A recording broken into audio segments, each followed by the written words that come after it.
Hello, everybody, and welcome back to Seriously Ask, episode 3, where you ask me all of your most intense and deepest and darkest of questions, and I do my best to answer them. Remember, if you have a question for next time, put it in the comments below this video, or you can either tweet it to me using hashtag SeriouslyAsk. So let's hop right in. Rob, if there were no consequence in life or death, would you become a murderer? I feel that I probably would have killed somebody by now. It depends on how you classify a murderer, I guess. I would maybe call myself a killer because I don't think I would have necessarily killed the wrong person. I don't think I would victimize somebody where, you know, if I saw somebody or knew someone was just destroying people's lives, invading their lives, and just, you know, just killing them. Perhaps, might do that. I know a lot of people are going to be like, wow, you're really a sick bastard. Well, maybe. That might be so. So, I'd probably do that. I don't think I'd murder anyone, though, that, you know, didn't deserve it or wasn't asking for it intensely. But, you know, again, there's no consequences. So, even if I did it, you couldn't really give a shit because there's no consequences. So, what are you even worried about? If you could change an event in history, what would it be and why? I probably wouldn't change anything, honestly, because I don't know how bad it would screw anything up. Like the Holocaust, obviously, I'd like to minimize that to like nothing, or just the numerous other dictators who have killed so many countless people. But yeah, I can't say I would necessarily change anything because that's a lot of responsibility. You know, just saying like I know better than the way things worked out, which a lot of people think they do. You know, that's why people, you know, pitch out political messages so often. They believe that they have the answers and, whatever. I mean, maybe you do, but I don't really trust myself to, make such a big decision in the history of the world because it definitely would impact the future. And I don't know if I would just make things worse. It's very likely. It's like that old turtle said in Kung Fu Panda. We often meet our fate on the road we take to avoid it. So yeah, I'm not gonna mess with the timeline.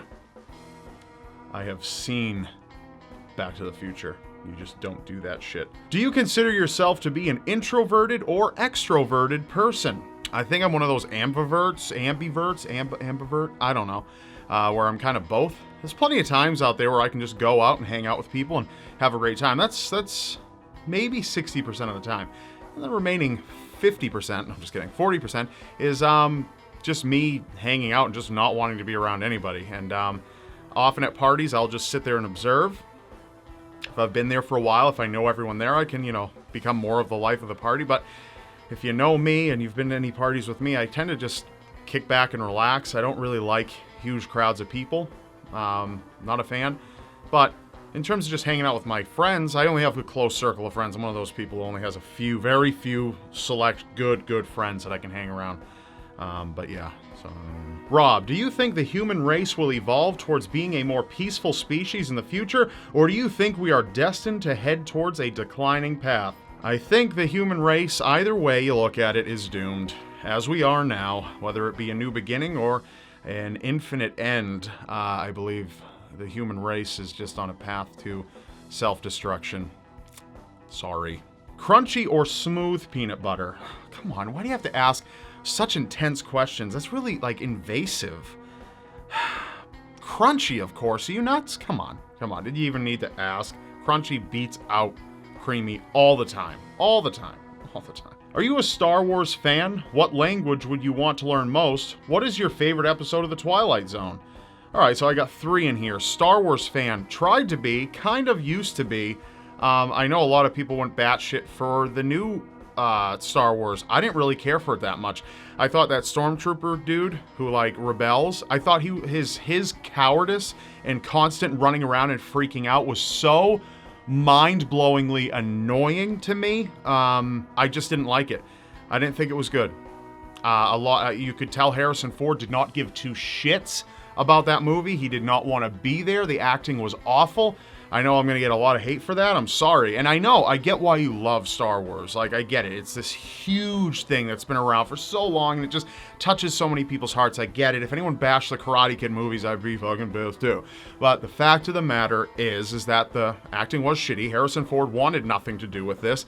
And the guy, I'm sorry, I can't even remember his name. I think it begins with an F. Is it Finn or something? I can't remember. But he's like running around like crazy and just like, I'm sorry, but I can't get hooked onto a primary main character who's constantly running around like a pansy.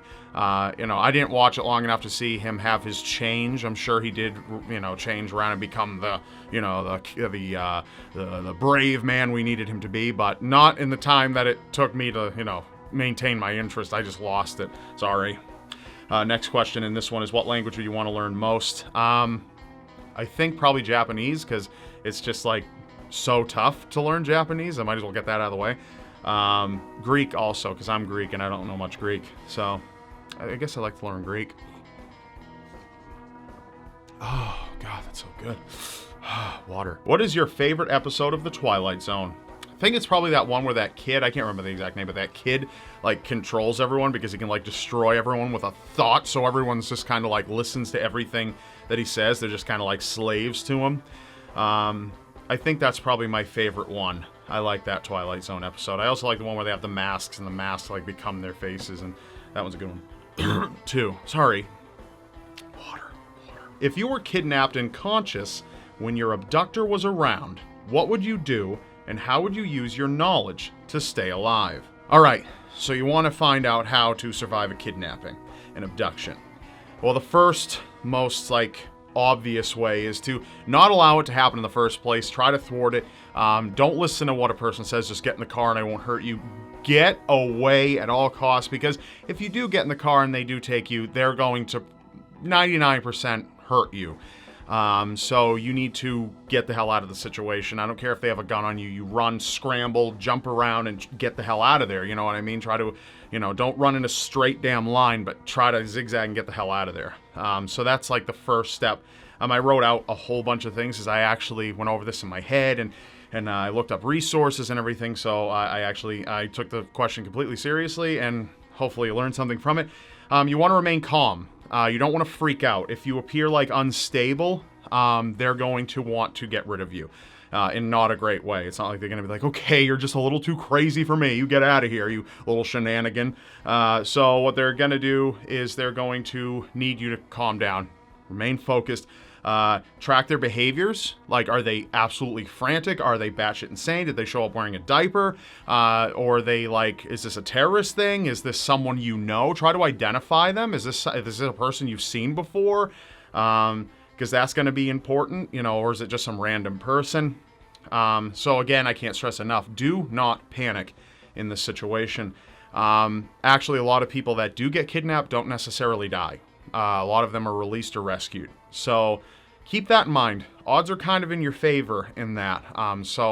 But people who panic and freak out don't tend to live as often. The people who are strong, collected, maintain themselves, those are the people who tend to get out. So you don't want to be begging and crying. You need to show them strength, and they actually might respect you for that and see you more as a human in that way. Very important not to just fall apart and be a mess. Even though that's going to be really tough to do, you need to maintain yourself, as I said before.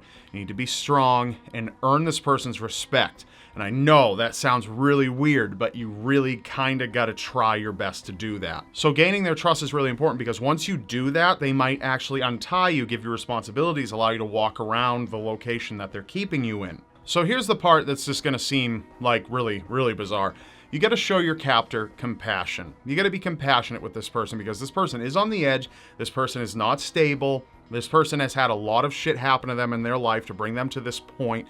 You've got to try to relate to that and understand it. You've got to be kind to this person. And I know it sounds bizarre, but you really do. You have to try to relate to them. Become their friend, really, their confidant. Gather rapport with them. It is the best you possibly can. And as you start to kind of gain this give and take with this captor, you need to maybe try asking for something like an extra pair of socks or something because your feet are cold, or, an extra piece of food because you're especially hungry, and try to get them to start giving you just very small things, because that is like a gateway into, further down the line in the relationship where they start to like you more. And that helps you gauge where they're at. So if you're like, hey, can I have an extra, day 1, they were beating the shit out of you, right? But day 5, you're asking for an extra pair of socks and they're giving it to you. You know what I mean? So you know that you're advancing closer to being rescued or closer to getting out or even being released by your captor. Also, super important, keep your brain engaged at all times during downtime. If there's other people with you that have been held captive, try to communicate with them safely, quietly. But if you're in a situation where you're alone, try to keep your mind engaged. Try to think of memories of your normal life. Try to think of plans that you have once you return to your normal life so you don't lose your connection to your normal life, because that happens. It's called Stockholm Syndrome, where the people like kind of become obsessed with their own captors. That does happen, and a lot of people think, oh, it could never happen to me. Yes, it very well could. Brainwashing is something that just about everyone is susceptible to, just at different degrees, how much effort it might take to brainwash a person. So keep your mind engaged and keep it tethered in reality, your normal life. While you're doing this, you need to establish constantly a potential route for escape. You need to, as you're talking with this person, you need to check everything. You need to notice patterns in their behavior. They always come down the stairs at this such and such a time to feed me, blah, blah, blah, blah, blah. I always hear the front door of what we think is the front door slam at around 3:30, and then it opens back up and slams again, maybe an hour later. Try to maintain track of time. Try to keep yourself aware in the moment and understand where your small little windows of opportunity are, because there are going to be some. Unless this guy never leaves his house, and I say it's a guy just for ease, because it's a guy that kidnapped you. So try to just maintain the moment. The guy's not going to be in the house at all times. There's going to be small points, even if he goes out in the backyard for a minute, smoke a butt. Something. So just try to get that pattern, but do not let yourself move too quickly. Don't say, okay, the door slammed, I think he's gone, and then you don't know. So, and while you might live that way, it's not guaranteed. It's better to be, the more confident you are, that's important. Obviously, the time to try to escape no matter what is if you feel you're in imminent danger. If the person begins acting frantic, their behavior drastically changes. They start hiding their face, where, they can't look at you or anything like that. That's a problem. That means they could be planning to kill you, or not planning to, but they just might sporadically come out of nowhere and kill you. That's the point where you need to try to escape. However, you can't always just run out the window. So you might end up getting engaged in a fight with this person, and it's important to know what you need to know in terms of fighting a person. I can't teach you how to fight like this or anything like that, but I can tell you what I would do in a situation. And yeah, I know I'm a guy. I'm like 6'4". I'm not a tiny person. I can throw my weight around and whatever, but I can tell you what I would do, even in a smaller person's perspective, if I could. I was small once. Okay, so if you're fighting your captor and trying to escape, you've got to understand something. Weapons are obviously important, but they're not the be-all, end-all. If you can grab something sharp, great, but don't sacrifice the fight for it. If a person is beating the snot out of you, don't go looking around for something on the floor to grab to beat him with, because you're wasting time. You need to end this guy right now, and that's not going to be easy. Chances are you're going to be weak. Chances are you're going to be someone he's stalked and understands that you're much weaker than he is. Chances are you're not going to win the fight. That's all there is to it. Chances are you're not going to win. Chances are you are going to die right there. But there is a chance you can win. There is a chance you can get out. There always is. This is why martial arts kind of stuff is so important. You have hands and feet, but that's not it. That's not all you want to use. You want to maintain a soft focus on this person. What that means is you want to focus primarily on this guy who's coming after you, but you also want to know what's in your surroundings. You don't want to trip over something, but you don't want to be focusing too much on other things either, because he's going to beat the crap out of you. So what you want to do is you kind of want to become like an angry cat. Now, what do angry cats do? They use their nails. And maybe you've been in captivity so long you've been able to kind of grow your nails out. Maybe I would recommend that. Grow your nails out if that's possible. If he's not grooming you, grow your nails out. Now, obviously, you're going to go for the eyes, the testicles of the head. You want to go for all the vital places, the eyes. You want to go right here under the nose. That's an awful place to get punched, anything like that. Even if you can rip their gums out with your nails, anything like that. But I obviously recommend blinding the person. You want to stick to them. Use your teeth, too. The human bite is devastating. Bite their neck, bite their face, bite anything. But the most important thing is that if you do somehow win, staying in close, you want to stay in close. You don't want this to be too far away from this person because then they swing out. If they whack you in the head, the further you are away, and they just have to get you with this small bitty, their friggin' hand right across the face, and it's going to probably be a knockout if they know anything of what they're doing. So you got to be super careful. I know this is dragging on, but listen to me. I know I'm probably rambling almost, but you need to understand staying close. They'll still be able to hit you, but their power's at a much lesser effect because they're not able to wind up and kind of, pow, no momentum really behind their hit because they're, going like this and they're kind of working against what their arm's supposed to be doing. They're going to come forward and slam in. Not as easy. A lot of people in the UFC do it too. Boxers also, when they're tired, they get in, in the person's chest.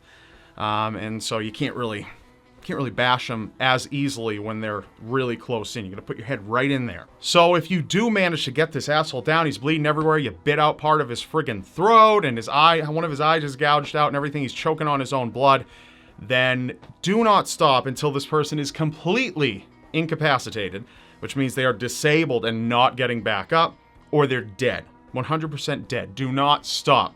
Don't do what they do in horror movies, that shit, where, the guy got knocked down. Oh, time to walk out briskly. No.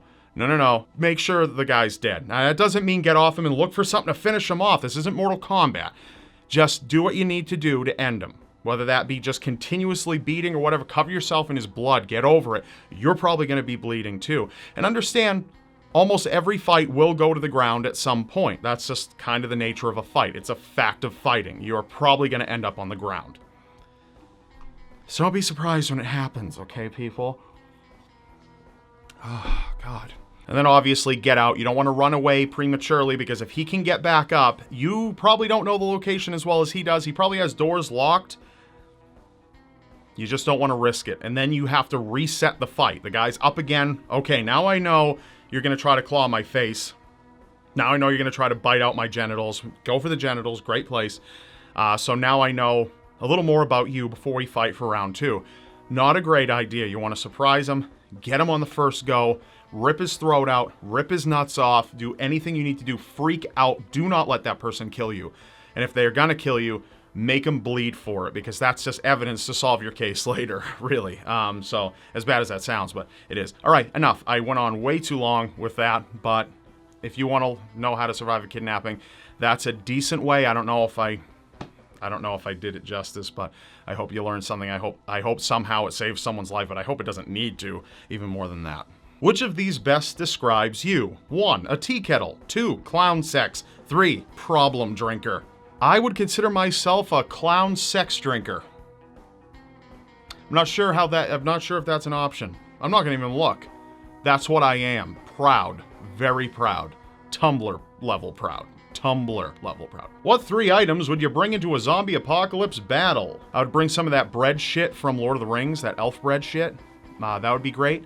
I would bring a mace, because maces have, like, a lot of them anyway, they have, like, the bladed edges on them. Good for cutting, slashing. Also a blunt object, good for smashing. Don't require ammo. Good at close to semi-medium range. Not great for long range, but you can bash down doors with it. Sharpen it. Just a great weapon to have, man. I would go with a mace, that bread, and riot gear or something. Some kind of lightweight armor that is bite resistant. I'd probably do that, to be completely honest. I'm not going with any guns or anything like that because they run out of ammo, and then you can bash people with them, kind of, but that's about it.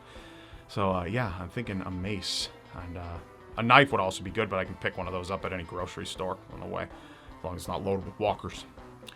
All right. Cool! And that's it for this episode. I hope you learned something. Remember, leave your questions for next episode in the comments below, or hashtag seriously ask, tweet them to me at my Twitter, which is also linked in the description below, as a whole bunch of other social media things that I have. Make sure to check out the other episodes. I also just did an episode on Seriously Strange Twisted 10s on 10 performances, stage performances, where people died as a result of their performance. So go check that out. That's also linked in the description below. You don't want to miss that. It's pretty eerie. A lot of people in the comments actually knew people involved. Very sad. So yeah, just telling you about the dark side of the world so you can better appreciate your life. And I will see you next time.